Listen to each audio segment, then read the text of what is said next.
دوستو، اللہ تعالیٰ نے زمین پر ایک ایسا برکتوں سے بھرا صندوق نازل کیا تھا جسے تابوت سکینہ کے نام سے جانا جاتا ہے۔ یہ بکسا مومنوں کے دلوں کو سکون اور آرام دینے والا تھا۔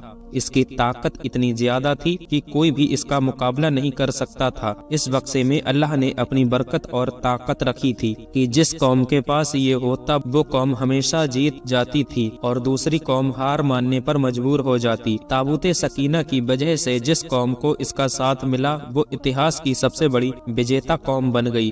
دوستو، یہ اتنا کراماتی اور طاقتور صندوق ہے جسے بھی یہ مل جائے وہ پوری دنیا پر حکومت کر سکتا ہے۔ آج بھی دنیا کی سب سے طاقتور قوم یعنی یہودی قوم اسے پانے کے لیے بے تابی سے کوشش کر رہے ہیں۔ حالانکہ سپر پاور ہونے کے باوجود بھی یہ قوم اس صندوق کو حاصل کرنے کی کوشش کیوں کر رہی ہے؟ آج کی اس ویڈیو میں ہم آپ کو بتائیں گے کہ یہ صندوق جو دنیا کی سب سے طاقتور اور کراماتی صندوق آخر کیا ہے۔ اس کا ذکر اللہ تعالیٰ نے قرآن پاک میں تابوت سکینہ کے نام سے کیا ہے۔ آج کی اس ویڈیو میں ہم آپ کو بتائیں گے کہ یہ تابوت سکینہ کہاں سے آیا تھا اور اسے کس چیز سے بنایا گیا تھا اور اس کے اندر ایسا کیا ہے جس کی وجہ سے پوری دنیا اسے حاصل کرنے کے لیے بے چین ہے۔ ساتھ ہی ہم آپ کو یہ بھی بتائیں گے کہ یہ تابوت آج کہاں پر ہے اور آخر یہ تابوت کس کے ہاتھ آئے گا۔ دوستو، ان تمام سوالوں کے جواب جاننے کے لیے ہماری اس ویڈیو کو آخر تک ضرور دیکھیں۔ دوستو، اللہ تعالیٰ نے انسانیت کی شروعات حضرت آدم علیہ السلام سے کی۔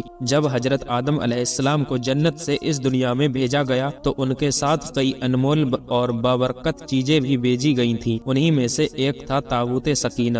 یہ وہ بکسا تھا جسے سب سے پہلے حضرت آدم علیہ السلام کو عطا کیا گیا تھا اور یہ سیدھے جنت سے زمین پر اتارا گیا۔ تابوت سکینہ کا ذکر قرآن پاک کی سورہ بقرہ آیت نمبر 48 میں ملتا ہے۔ اسے شمشاد کی لکڑی سے بنایا گیا تھا اور یہ صندوق کی شکل میں تھا۔ اس تابوت کا نام سکینہ اس لیے پڑا کیونکہ اس کے ذریعے اللہ تعالیٰ اپنے بندوں کو سکون اور اطمینان کا تحفہ دیتا تھا۔ حضرت آدم علیہ السلام کی پوری زندگی میں یہ تابوت ان کے پاس رہا اور ان کی برکتوں کا ذریعہ بنا۔ جب حضرت آدم علیہ السلام کا آخری وقت آیا تو انہوں نے اس امانت کو اپنے بیٹے حضرت شیس علیہ السلام کو سونپا، کیونکہ نبوت کا سلسلہ اب ان سے ہی آگے بڑھنا تھا۔ لہٰذا اللہ تعالیٰ کے حکم کے مطابق یہ تابوت حضرت آدم علیہ السلام کے بعد حضرت شیس علیہ السلام کو سونپ دیا گیا۔ دوستو، اس طرح یہ سلسلہ جاری رہا۔ ہر نبی جو اللہ کے حکم سے اس دنیا میں تشریف لاتا اور جسے نبوت کے درجے پر فائز کیا جاتا اسے یہ تابوت امانت کے طور پر سونپا جاتا۔ اس طرح یہ تابوت سکینہ انبیاء اکرام کے ہاتھوں سے گزرتے ہوئے حضرت یعقوب علیہ السلام تک پہنچا۔ حضرت یعقوب علیہ السلام وہی نبی ہیں جن کی نسل سے یہودی قوم کی شروعات ہوئی۔ اس کے بعد یہ تابوت انبیاء اکرام کے پاس سے ہوتا ہوا حضرت موسیٰ علیہ السلام تک پہنچا۔ حضرت موسیٰ علیہ السلام کو اللہ تعالیٰ نے بنی اسرائیل کو صحیح راہ دکھانے اور فرعون کے ظلم سے نجات دلانے کے لیے بھیجا تھا۔ جب حضرت موسیٰ علیہ السلام نے اللہ کے حکم سے بنی اسرائیل کو فرعون کے ظلم سے آزادی دلائی تو یہ قوم صحرائے سینا یعنی سینا کا ریگستان پہنچی، لیکن اپنی نافرمانی اور غلطیوں کی وجہ سے یہ قوم کئی سالوں تک صحرائے سینا میں بھٹکتی رہی۔ ایسے میں اللہ تعالیٰ نے اس قوم کے سکون اور اطمینان کے لیے انہیں تابوت سکینہ عطا کیا۔ حضرت موسیٰ علیہ السلام نے اسی صحارا میں اپنی عبادت کے لیے ایک خاص خیمہ تیار کیا اور اسی تابوت کو اسی خیمے کے اندر رکھا۔ حضرت موسیٰ علیہ السلام اسی خیمے میں بیٹھ کر اللہ کی عبادت کیا کرتے تھے۔ جب حضرت موسیٰ علیہ السلام کے بعد حضرت داؤد علیہ السلام کا دور آیا تو انہوں نے اسی مقدس جگہ پر ایک عمارت کی تعمیر شروع کروائی جسے ہیکل سلیمانی کہا جاتا ہے۔ یہ تعمیر حضرت داؤد علیہ السلام کے زمانے میں شروع ہوئی اور بعد میں حضرت سلیمان علیہ السلام کے دور میں پوری کی گئی۔ یہ وہ جگہ تھی جہاں تابوت سکینہ کو رکھا گیا تھا اور حضرت داؤد علیہ السلام اور حضرت سلیمان علیہ السلام دونوں وہیں اللہ تعالیٰ کی عبادت میں مشغول رہتے تھے۔ ہیکل سلیمانی کی تعمیر میں جناتوں کی مدد لی گئی اور اس کے تعمیر میں بیش قیمتی پتھر اور سونے چاندی کی تختیوں کا استعمال ہوا۔ اس شاندار عمارت کی دیواریں بھی بہت خوبصورت تھیں۔ ہیکل سلیمانی کے اندر ایک خاص جگہ تھی جسے القدس سکینہ کہا جاتا تھا۔ یہیں پر تابوت سکینہ کو رکھا گیا تھا۔ یہ تابوت بنی اسرائیل کی قوم پر یہودیوں کے پاس ہزاروں سال تک رہا۔ تابوت سکینہ کا رشتہ کئی عظیم پیغمبروں سے تھا، جس کی وجہ سے یہ وقصہ نہ کیول خاص تھا بلکہ بہت برکت والا مانا جاتا تھا۔ دوستو، اب سوال یہ اٹھتا ہے کہ آخر اس تابوت کے اندر ایسی کون سی چیزیں تھیں جس کی وجہ سے بنی اسرائیل کی قوم ہر جنگ میں کامیاب ہوتی تھی اور اپنے دشمنوں پر ہمیشہ حاوی رہتی؟ تو اس کے بارے میں روایت میں آتا ہے کہ تابوت سکینہ جو اللہ تعالیٰ کی طرف سے نازل کیا گیا ایک خاص اور برکت والا صندوق تھا۔ اس کے اندر کئی پیغمبروں کی مقدس نشانیاں اور تبرکات رکھی گئی تھیں۔ ان چیزوں میں لوح قرآنی، تورات شریف کی تختیوں کے ٹکڑے، حضرت یوسف علیہ السلام کا کرتا، حضرت ہارون علیہ السلام کا کرتا اور حضرت موسیٰ علیہ السلام کی لاٹھی، حضرت سلیمان علیہ السلام کی انگوٹھی اور دوسرے کئی نبیوں کی نشانیاں شامل تھی۔ یہ سبھی چیزیں انبیاء اکرام سے خاص رشتہ رکھتی تھیں، اس لیے یہ صندوق بے حد برکت والا مانا جاتا تھا۔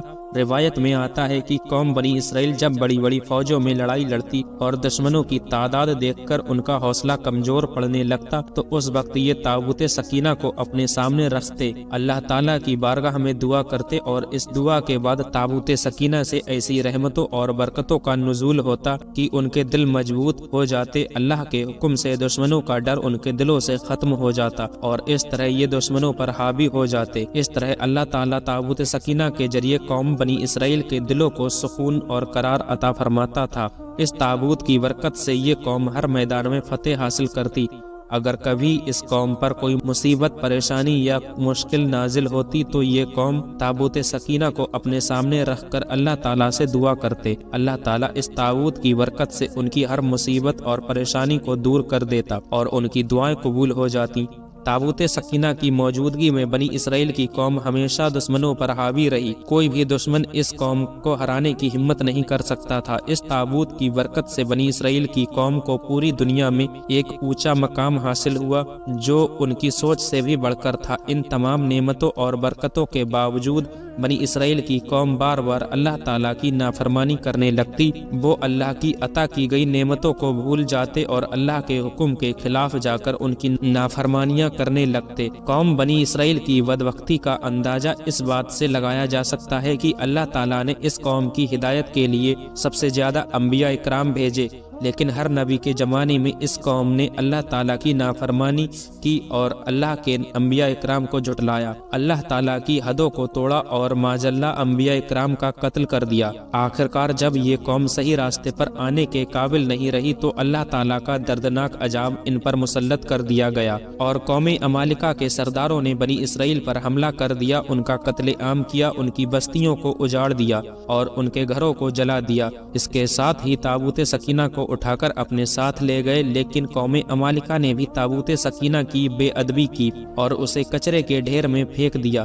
جب تابوت سکینہ کی بے ادبی کی گئی تو اللہ تعالیٰ نے قوم عمالقہ پر بھی اپنا دردناک عذاب بھیجا۔ اللہ تعالیٰ نے کئی طرح کی بیماریوں کا عذاب قوم عمالقہ پر بھیجا جس سے قوم عمالقہ کے لوگ تڑپ تڑپ کر مرنے لگے۔ اللہ تعالیٰ کے اس عذاب کی وجہ سے قوم عمالقہ کے 5 بڑے بڑے شہر تباہ اور برباد ہو گئے، اور جو لوگ ابھی تک اس عذاب سے بچ گئے تھے انہیں اپنی غلطی کا احساس ہوا کہ اللہ کا یہ عذاب تابوت سکینہ کی بے ادبی کی وجہ سے نازل ہوا ہے، تو انہوں نے اللہ تعالیٰ کے عذاب سے بچنے کے لیے تابوت سکینہ کو اس کی بے ادبی سے دور کیا۔ انہوں نے تابوت سکینہ کو ایک بیل گاڑی میں لاد کر قوم بنی اسرائیل کی بستیوں کی طرف روانہ کیا۔ پھر اس وقت اللہ تعالیٰ نے اس بیل گاڑی پر اپنے 4 فرشتوں کو مقرر کیا۔ فرشتے اللہ تعالیٰ کے حکم سے تابوت سکینہ کو لے کر اس زمانے میں نبی حضرت شمویل علیہ السلام کے پاس پہنچے۔ حضرت شمویل علیہ السلام کو اللہ تعالیٰ نے قوم بنی اسرائیل کی ہدایت کے لیے نبی بنا کر بھیجا تھا۔ جب یہ تابوت سکینہ حضرت شمویل علیہ السلام کے پاس پہنچا